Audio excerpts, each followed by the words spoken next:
नमस्कार विद्यार्थी मित्रों, धोरण 12 वाणिज्य व्यवस्था चैप्टर नंबर 3 आयोजन।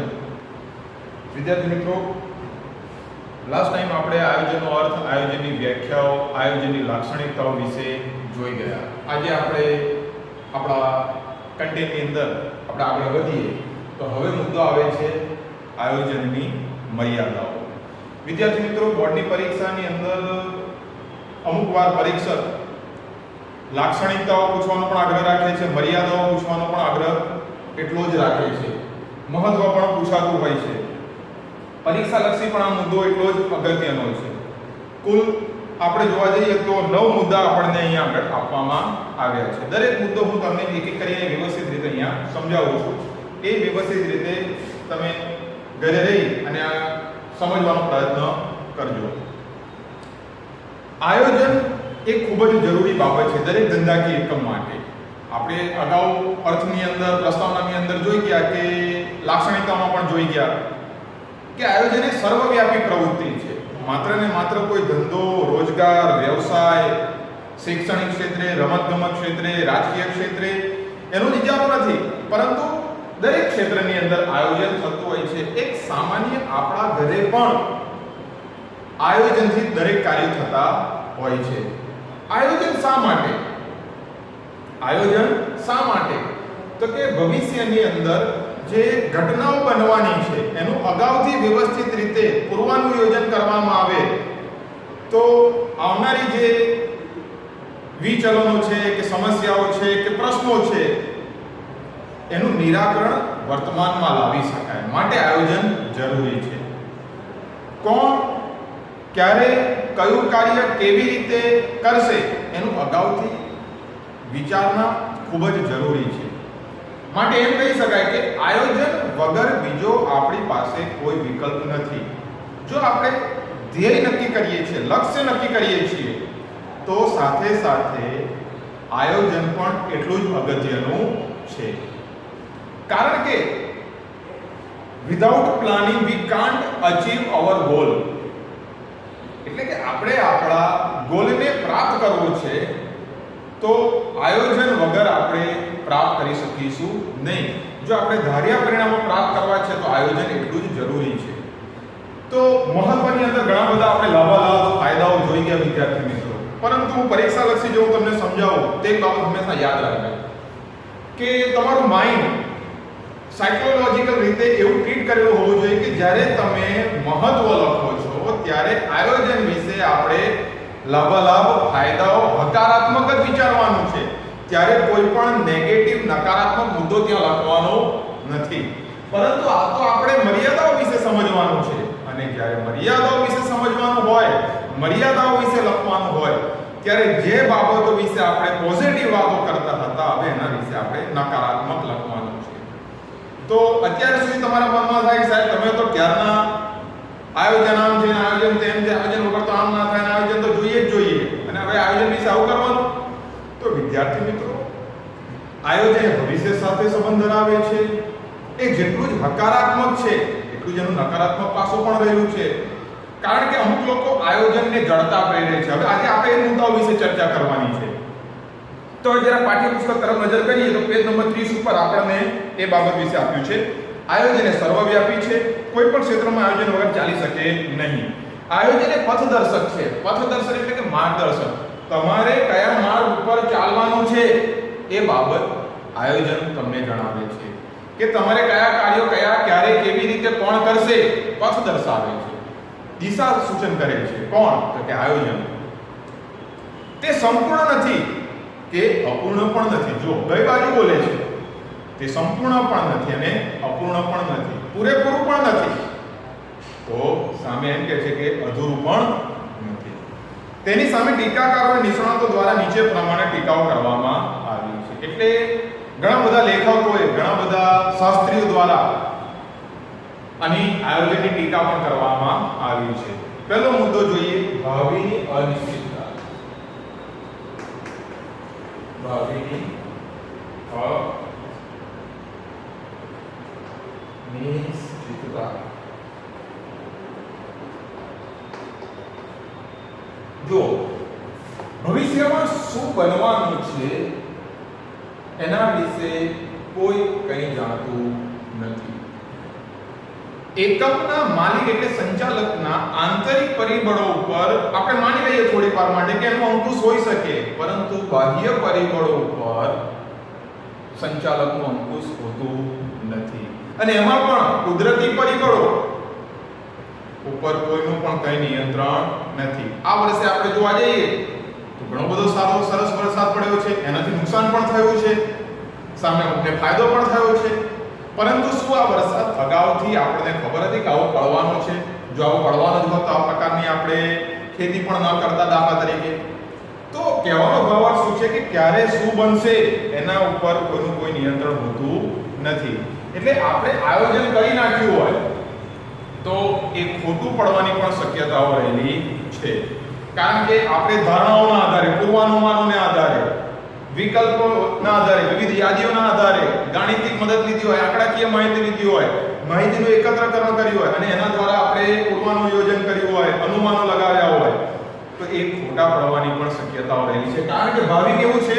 અનિશ્ચિત. ભવિષ્યમાં શું બનવાનું છે એ આપણા કોઈને કંઈ ખબર હોતી નથી. અત્યારે હું તમારી સમક્ષ બોલી રહ્યો છું, કલાક પછી ભૂકંપ પણ આવે.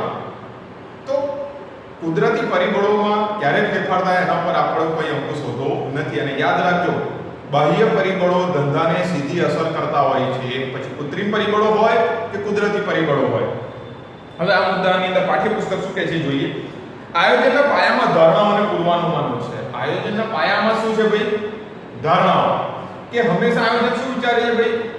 આમ થશે, આમ કરવું જોઈએ,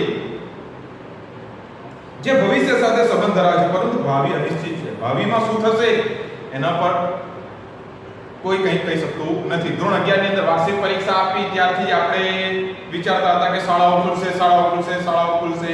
પરંતુ તમે કલ્પના કરો, 4 મહિના થઈ ગયા હજુ સુધી શાળાઓ ખુલી નથી અને ખુલવાની છે એના પર તમે કે હું કંઈ ચોક્કસપણે કહી શકતા નથી. કારણ કે ભાવિ કેવું છે?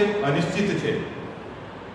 જેના કારણે હવે પૂર્વાનુમાનો પૂરેપૂરા સાચા પડતા નથી. આપણે સરસ મજાનું આયોજન કરી નાખ્યું હોય કે શાળાઓ ખુલશે ત્યારે હું સમયસર જઈશ, સમયસર રોજનું 4 કલાક રીડિંગ કરીશ, 3 કલાકનું રાઇટિંગ લેસન કરીશ, 2 કલાક મિત્રો સાથે સ્પેન્ડ કરીશ.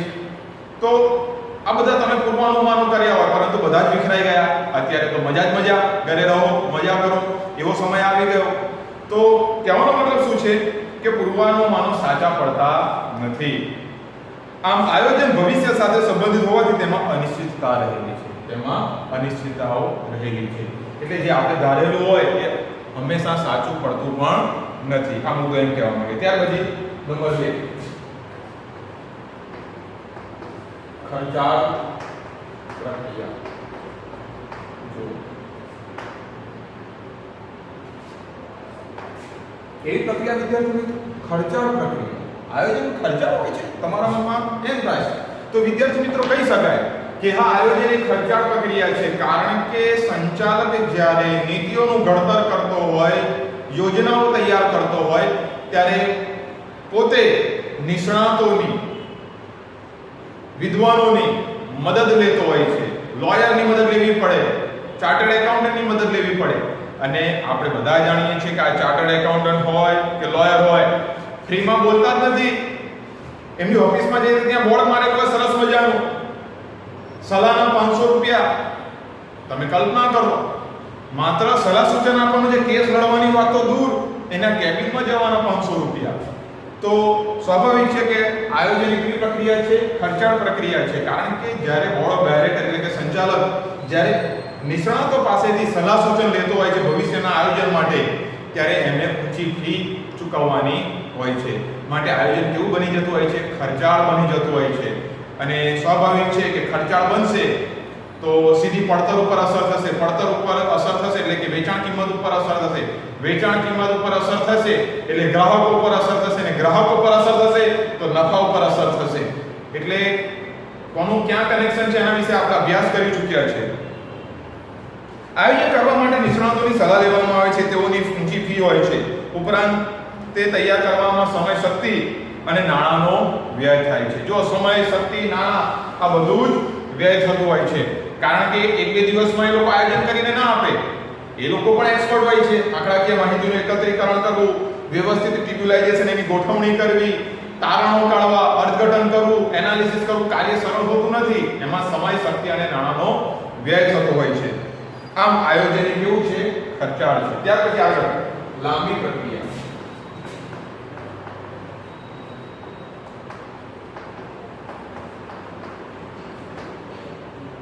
આયોજન એ ખૂબ જ લાંબી પ્રક્રિયા છે, કારણ કે ભવિ માટે છે. મેં તમને ગઈકાલે અગાઉ બે પ્રકારના આયોજન હોય છે, ટૂંકા ગાળાનું આયોજન, એક લાંબા ગાળાનું આયોજન. અને આયોજન હંમેશા ભવિષ્ય સાથે, ભાવિ સાથે સંબંધ ધરાવે છે. તો અહીંયા આપણે પાઠ્યપુસ્તકનું આયોજન કરવા માટે જરૂરી માહિતી એકત્ર કરવી. જો હમણાં જ આપણે વાત કરી, માહિતી એકત્રકરણ કરવા માટે આપણે સ્વાભાવિક છે કે પ્રત્યક્ષ બજારમાં જવું પણ પડે. તેનું વર્ગીકરણ કરવું, માહિતી એકત્ર કરવાની, પછી તેનું વર્ગીકરણ કરવાનું છે. ધોરણ 11 ની અંદર આંકડાશાસ્ત્રમાં આ બાબતે તમે અભ્યાસ કરી ચૂક્યા છો. પ્રથમ ચેપ્ટર ની અંદર માહિતીનું એકત્રીકરણ અને વર્ગીકરણ, ત્યાર પછી આલેખ અને આકૃતિ દ્વારા, પછી મધ્યસ્થ બહુલક વિશે આપણે 11મા ધોરણની અંદર અભ્યાસ કરી ચૂક્યા. પછી એનું વિશ્લેષણ કરવું અને અર્થઘટન કરીને વિવિધ વિકલ્પોની વિચારણા કરવામાં આવે છે, જેથી લાંબી અને સમય માંગી લે છે. જો આ વિશ્લેષણ કરવું, માહિતી એકત્ર કરવા માટે જવું, વર્ગીકરણ કરવું, માહિતીને ગોઠવવી, આ બધી પ્રક્રિયા કેવી છે વિદ્યાર્થી મિત્રો? ખૂબ જ લાંબી અને જટિલ હોય છે, સમય માંગી લે. ત્યાર પછી નંબર 4, આયોજન અપ્રસ્તુત.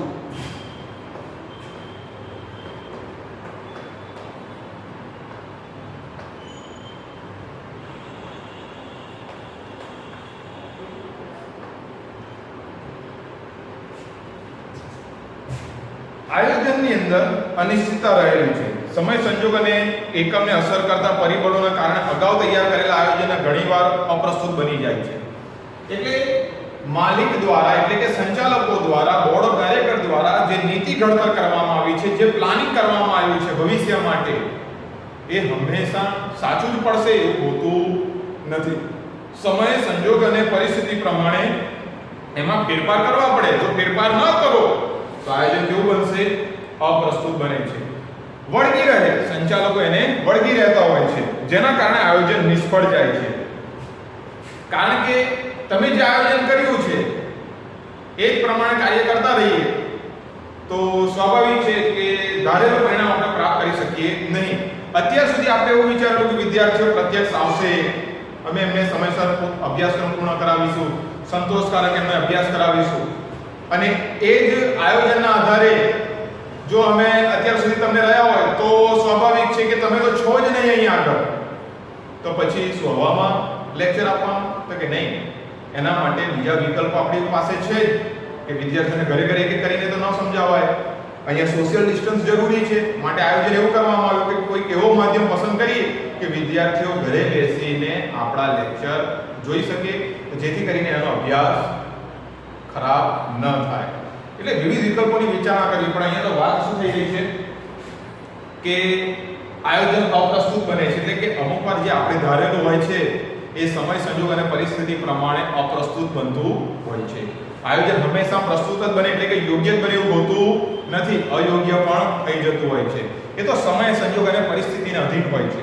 ત્યાર પછી જે જડતા પ્રેરક,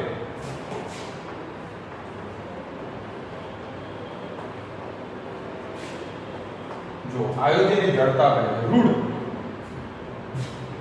એટલે એમ કહી શકાય કે સંચાલકો, બોલો નિષ્ણાત જે છે એ સલાહ દઈ ગયો હોય, નીતિ ઘડતરમાં મદદ કરી હોય, તો સંચાલકને શું લાગે કે માસ્ટર માઇન્ડ તો નિષ્ણાત જ છે, એણે કીધું છે એ પ્રમાણે કરવાનું છે, આપણે એમાં કોઈ પણ પ્રકારનો ફેરફાર કરવાનો નથી.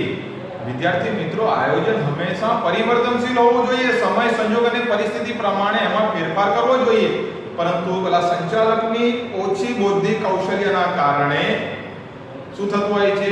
આયોજનને જ વળગી રહે. બસ આ જ સાચું, આ જ પ્રમાણે તમારે કરવાનું છે, આ જ પ્રમાણે તમારે બધા કાર્યો કરવાના છે. એટલે કાકા પરિસ્થિતિ તો જોતું, પરિસ્થિતિને કોઈ જોતું નથી, સમયને ધ્યાનમાં લેવામાં આવતો નથી. આંતરિક પરિબળો, બાહ્ય પરિબળોમાં પરિવર્તન આવવા છતાં પણ ઓલો આયોજનને જ વળગી રહે. નહીં, નિષ્ણાતે કીધું કે આમ કરશો એટલે નફો થશે, એકમનો વિકાસ થશે, એકમ સફળતા સુધી પણ એકમ સફળતા પામશે, એકમ વિકાસ પામશે, પરંતુ એવું જરૂરી નથી કે ઓલો નિષ્ણાત થઈ ગયો છે હંમેશા સનાતન સત્ય એવું જ બનશે. નહીં, આયોજન જડતા પ્રેરે છે એટલે સંચાલક બસ એને જ વળગી રહે. ના, આ કીધું છે એ જ સાચું, એવું હંમેશા હોતું નથી. હવે મુદ્દો એમ કે છે આયોજન એક કાર્યક્રમ છે, તેના ભવિષ્ય સાથે સંબંધ છે. આયોજનના અમલ દરમિયાન ઊભી થતી વિપરીત પરિસ્થિતિના અધિકારીઓ કે કર્મચારીઓ પરિવર્તન કરી શકતા નથી, તેમાં ફેરફાર કરવાનું જોખમ લેતા નથી, કારણ કે એમને એમ હોય કે જો આમાં ફેરફાર કરીશું તો નુકસાન જશે. ઓલો નિષ્ણાત કહે છે કે અમે ના કર્યું ને, અમે કહ્યું હતું એ પ્રમાણે તમે ના કર્યું એટલે તમને નુકસાન થયું. એ ડરના કારણે ઓલા સંચાલકો આયોજનને વળગી રહે છે અને આયોજન પછી જડતા પહેરે છે. ત્યારબાદ તેથી એમ કહેવાય કે આયોજન એ જડતા પહેરે છે. ત્યાર પછી જે બાહ્ય પરિબળોની અનિશ્ચિતતા.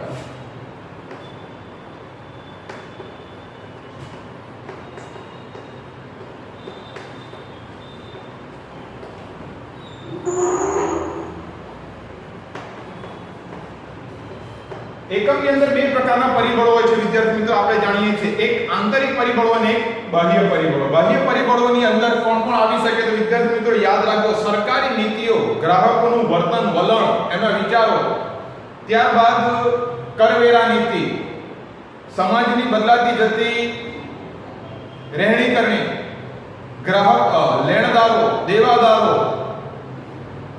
તો આ બધા બાહ્ય પરિબળો છે. અને સૌથી આ તો મેં જે વાત કરી એ તો કુદરતી પરિબળો, કૃત્રિમ પરિબળો હતા, પરંતુ સૌથી અગત્યના બાહ્ય પરિબળની અંદર કયું છે કૃત્રિમ પરિબળો, એટલે કે કુદરત દ્વારા જે વાતાવરણની અંદર જે પરિવર્તન આવે છે, એટલે કે દાખલા તરીકે સુનામી, ભૂકંપ, ત્યારબાદ અતિવૃષ્ટિ, અનાવૃષ્ટિ, આ બધા જે છે એ બધા કુદરતી પરિબળો છે. અને કુદરતી પરિબળોના ફેરફારના કારણે આપણું આયોજન વિખરાઈ જતું હોય છે, એટલે કે એની અનિશ્ચિતતાઓ ખૂબ જ રહેલી છે. ધંધા કે એકમને અસર કરતા બાહ્ય પરિબળોમાં ફેરફાર થતા રહે છે, તે આયોજનને સફળતાને અવરોધે છે. એ પ્રમાણે આપણું કાર્ય થતું નથી. ત્યાર પછી વિદ્યાર્થી મિત્રો સાતમો મુદ્દો આપણો અપૂરતી માહિતી.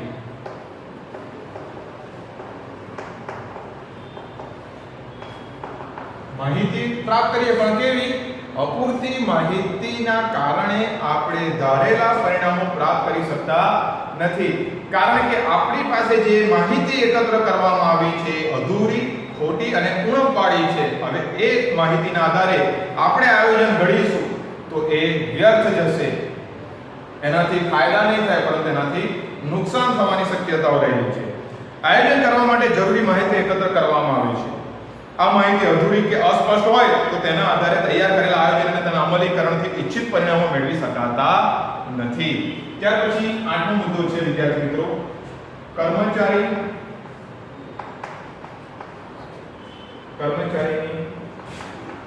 કાર્ય સર્જનાત્મકતા.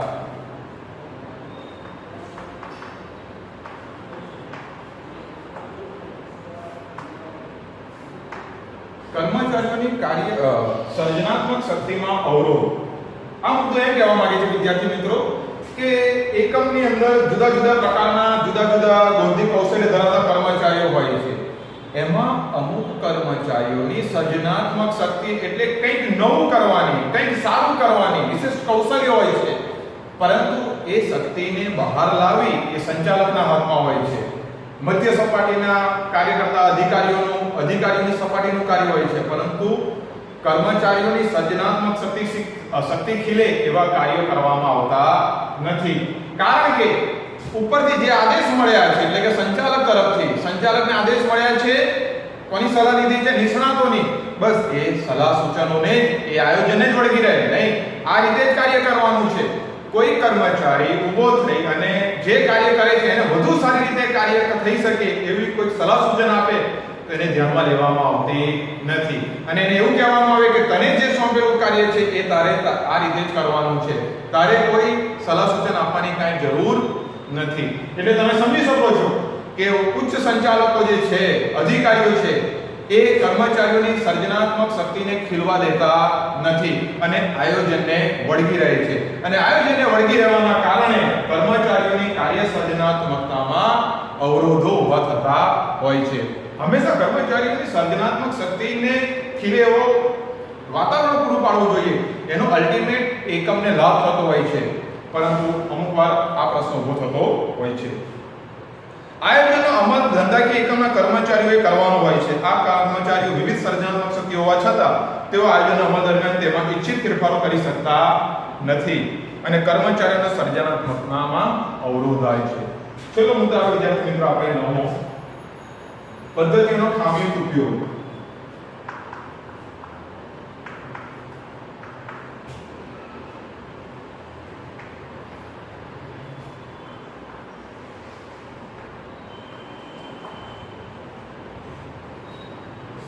જુદી જુદી પદ્ધતિઓ દ્વારા આયોજન તૈયાર કરવામાં આવતું હોય છે. ગાણિતિક બાબતો, આંકડાશાસ્ત્રીય બાબતો, અર્થશાસ્ત્ર, તો ઘણી બધી જુદી જુદી પદ્ધતિઓ જે છે એનાલિસિસ કરવા માટેની, વર્ગીકરણ માટેની, અર્થઘટન કરવા માટેની, અન્વયોજન કરવા માટેની, તો ક્યારે કઈ પદ્ધતિનો ઉપયોગ કરવો એ નિષ્ણાતને અને સંચાલકને ખ્યાલ હોવો જોઈએ. પરંતુ અમુકવાર સમય, સંજોગ અને પરિસ્થિતિ એટલે કે પરિબળો એવા સર્જાતા હોય તો પદ્ધતિઓનો ખામીયુક્ત ઉપયોગના કારણે એકમ નુકસાન તરફ જતું રહેતું હોય છે. આયોજનના અનુમાનો અને પૂર્વધારણા માટે ગાણિતિક પદ્ધતિ અને આંકડાકીય માહિતીનો ઉપયોગ થાય છે. આ પદ્ધતિનો ઉપયોગ કે માહિતી ખામીયુક્ત હોય તો નિર્ણયો ખોટા લેવાય છે. જો ખોટી પદ્ધતિનો ઉપયોગ કરવામાં આવ્યો, સૂચકાંક આપણે ધોરણ 12 ની અંદર તમારે ચેપ્ટર આવે છે આંકડાશાસ્ત્રની અંદર, તમારે સહસંબંધ, નિયત સંબંધ, સામાયિક શ્રેણી, આ બધા જ ચેપ્ટરો વ્યવસ્થિત સરસ મજાના છે. યાદ રાખીશું કે દરેક ચેપ્ટરની કોઈ ચોક્કસ લાક્ષણિકતા છે, ચોક્કસ મહત્વ છે, ચોક્કસ હેતુ માટે એની ગણતરી કરવામાં આવતી હોય છે. પણ જો એનો ખામીયુક્ત ઉપયોગ કરવામાં આવે તો તમને જે પરિણામો મળશે એ પણ ખોટા મળશે અને એનાથી આયોજન નિષ્ફળ બને છે. આ બધું જ આપણે જે અભ્યાસમાં અત્યાર સુધી ભણ્યા એનો અલ્ટિમેટ છેલ્લે એક બાબત તમારે સમજવાની ખૂબ જરૂર છે. અહીંયા કન્ક્લુઝન આપ્યું છે વિદ્યાર્થી મિત્રો. હકારાત્મક આયોજન હકારાત્મક છે કે નકારાત્મક છે, છેલ્લે આ લાઈન તમારે હંમેશા પરીક્ષામાં લખી દેવી, જેથી કરીને ઓલા પરીક્ષકને એમ થાય કે ચલો આયોજન તો બહુ ખરાબ નથી લખ્યું, કંઈક તો સારું લખ્યું છે. શું લખવું? આ ઉપરાંત આયોજનના ઘણા બધા પરિબળો અસર કરે, જેવા કે ટેકનોલોજીમાં થતા ફેરફારો, આયોજનકારના પૂર્વગ્રહો, હકીકતોની અવગણના કરવી, નેતાગીરીના પ્રશ્નો. આ બધા પ્રશ્નો તો છે જ, પ્રશ્નો ક્યાં નથી હોતા, પ્રશ્નો તો રહેવાના છે વિદ્યાર્થી મિત્રો. છતાં આયોજનના વિચલનોને કાબૂમાં રાખતા શીખવે છે. જો આ લાઈન વાંચો, આટલા બધા 9 પ્રશ્નો તો તમને બોર્ડ પર દેખાય છે, 9 મુદ્દા, છતાં પણ ટેકનોલોજીના પ્રશ્નો, નેતાગીરીના પ્રશ્નો, તો સમસ્યાઓ છે, છતાં પણ આયોજન વિચલનોને દૂર કરવા માટે મદદરૂપ બને છે. અને આયોજનનો કોઈ વિકલ્પ નથી તે પણ એક સત્ય છે. જો આયોજનનો કોઈ વિકલ્પ નથી એ બાબત પણ સર્વ સ્વીકૃત છે. તો અહીં આગળ આપણે આજે વિદ્યાર્થી મિત્રો આયોજનની મર્યાદાઓ વિશે અભ્યાસ કર્યો. હવે જ્યારે આપણે નેક્સ્ટ ટાઈમ ભેગા થઈશું ત્યારે આ જ રીતે આયોજનની પ્રક્રિયા વિશે ઊંડાણમાં અભ્યાસ કરીશું. Have a nice day.